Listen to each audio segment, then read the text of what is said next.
YouTube, Quinn Wade, coming to y'all with that instant basketball analysis on the Analysis Playground exclusively now on YouTube. We're gonna talk about the Milwaukee Bucks beating the Denver Nuggets 121-112. This was the first time these two teams went against each other this regular season, and the Bucks ended up winning the game. They play again next month, and the Nuggets has a chance to tie the series 1-1, or they have a chance to lose the series to the Bucks 2-0. And these teams are close to each other almost record wise because the Bucks are 33-25 and 21-9 at home, while the Nuggets are 38-21 and 18-12 on the road. And the Denver Nuggets and the Milwaukee Bucks stalemated 30-30 in the first quarter. Denver took the lead 27-24 because of the second quarter. The Bucks bounced back and took over the third quarter 30-24, and then they finished the fourth quarter 37-31 in favor of the Bucks, and that's how they won. They just got stops. They ended up making things tough for the Denver Nuggets, and the Denver Nuggets was forcing things, rushing things a little bit, and the Bucks was able to capitalize off that and get the win. Aaron Gordon was one of the reasons why they lost this game because of his offense. He was 4 of 13 from the field. He did make some shots in the quarters, but he didn't make enough of them. He also was 1 of 6 from 3, no free throw attempts, 5 rebounds, 1 was offensive, 2 assists, 1 steal, 1 block, 2 turnovers, 2 personal fouls. He was a minus 14 and plus minus. Michael Porter Jr. was another reason. He took the most shots on the team tonight, but he was only 5 of 22 from the field and 2 of 11 from 3. That's just not going to help you win games if you miss that many attempts. And he was 12 of 10 from the 12 points and 12 points and 10 rebounds. So he had a double-double still. So I give him a good game. But he had 6 of those rebounds that was offensive. He had 3 assists, 1 steal, 1 turnover, 2 personal fouls. But he also was a minus 20 by the end of the game. Nikola Jokic was still able to dominate like he usually does. 13 of 16 from the field, 1 of 2 from 3, 5 of 7 from the free throw line. He had 32 points, 10 assists, 14 rebounds. 1 of them was offensive. He also ended up getting a steal, but he had 5 turnovers and 4 personal fouls. They could not guard the Bucks in the fourth quarter, and the Bucks was able to knock down free throws too to be able to back up the fact that they can take anything, even if it's free throw points, to be able to beat this team, and it worked. Minus 5 and plus minus, like I said, for Jokic. Jamal Murray was 9 of 20. He was 2 of 5 from 3. 3 rebounds for him. 1 of them was offensive, 5 assists, 1 steal, 2 turnovers, minus 13 and plus minus 20 points. And Christian Braun came on a little late, but he finished 5 of 11 from the field, but he was 0 of 2 from 3, which is unfortunate. 3 of 3 from the free throw line, but he had a double-double, 13 points and 10 boards. 1 of them was offensive. He also had 3 assists and 2 steals and 4 personal fouls, minus 12 and plus minus. You don't really expect Christian Braun to do too much more. You want more out of Michael Porter and more out of Aaron Gordon.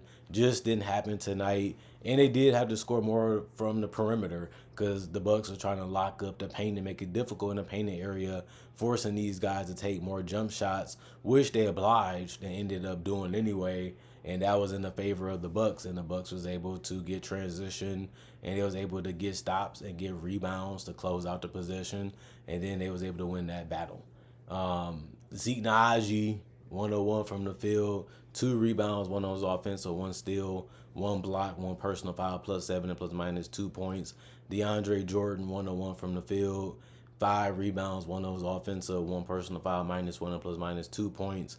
Russell Westbrook was 4 of 13 from the field, 1 of 4 from 3, 1 of 1 from the free throw line, 6 rebounds, 2 was offensive, 5 assists, 1 steal, 1 turnover, 2 personal fouls, plus 7 and plus minus 10 points. And then Julian Strawther, 5 of 8 from the field, 2 of 4 from 3. 2 turnovers, 1 personal foul, plus 6 and plus minus 12 points. They was the only 2 guys that got in double figures off the bench. Russell Westbrook took 13 shots. That's a lot.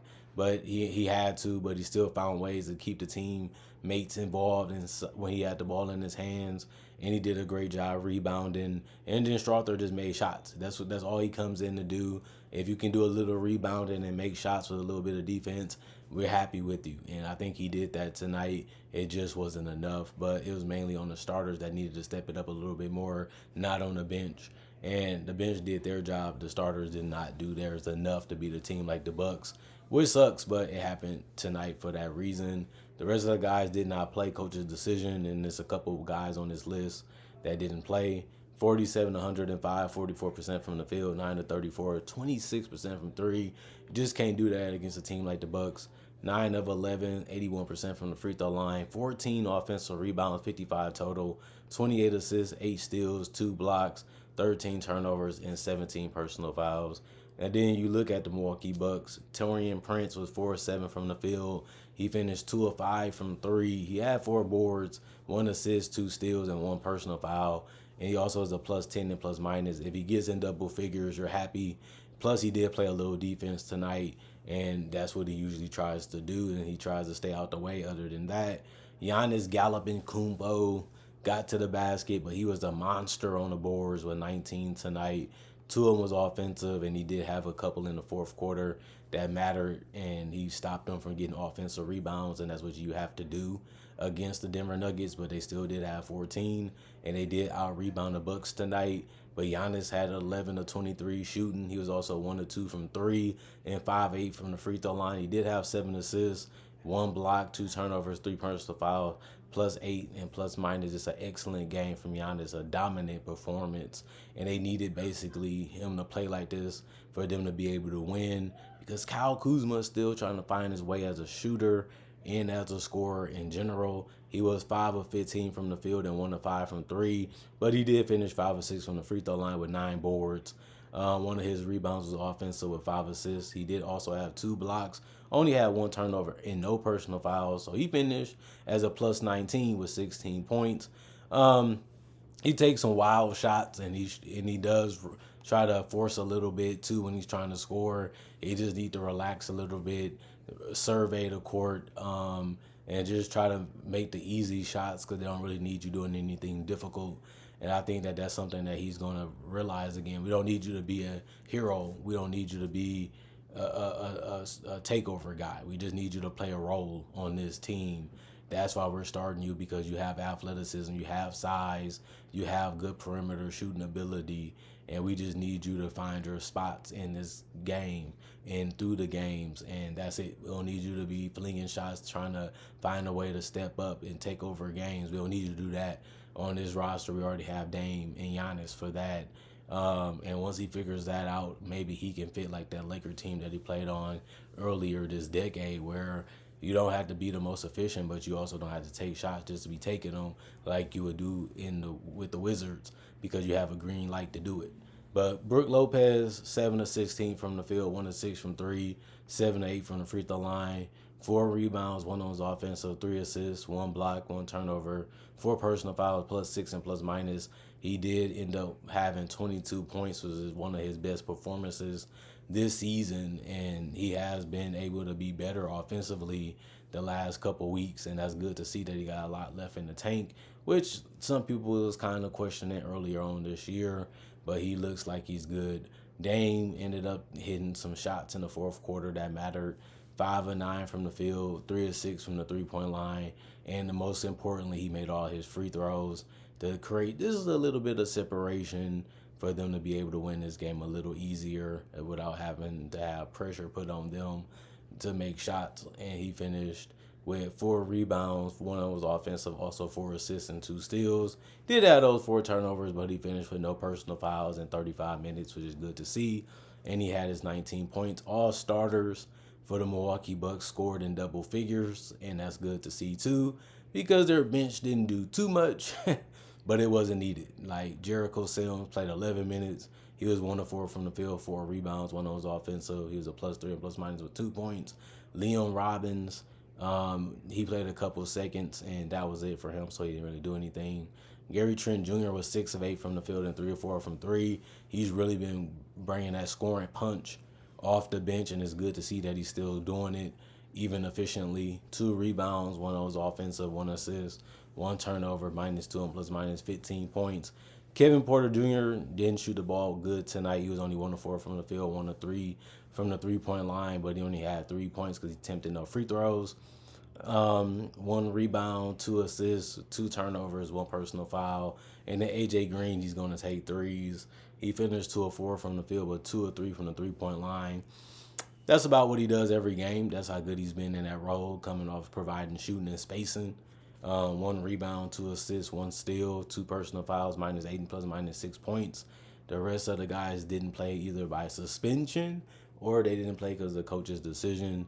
42 of 90, 46% from the field, 14 of 34, 41% from 3, 23 of 28, 82% from the free throw line, 48 rebounds, 25 assists, 8 steals, 4 blocks, 11 turnovers, 11 personal fouls. And they shot the ball just a little bit more efficient and shot it way better from 3. And they attempted way more free throws. And that's mainly how the Bucks was able to beat the Denver Nuggets tonight. And that's all they really cared about. That's why they put their jerseys on, their shorts on. Let's go out here and compete and try to beat one of the best teams in the league. And they got it done. Comment, like, subscribe, share, hit the notification bell for more analysis if you're new to the channel. Also, got to tell you, I got conversation videos just like this in different varieties about NBA-only content.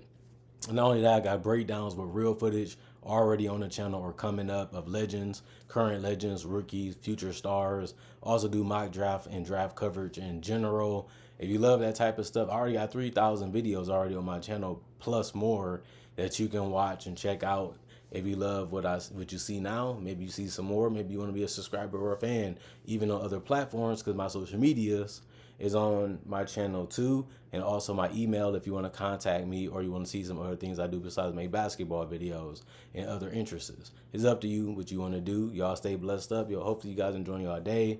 Hopefully you guys are getting what you need out of life, and hopefully you guys enjoying it to the best of y'all ability. Other than that, I'll see you guys hopefully later today with more analysis, and I'm gone for now. I'll be back hopefully with more analysis, like I said, though.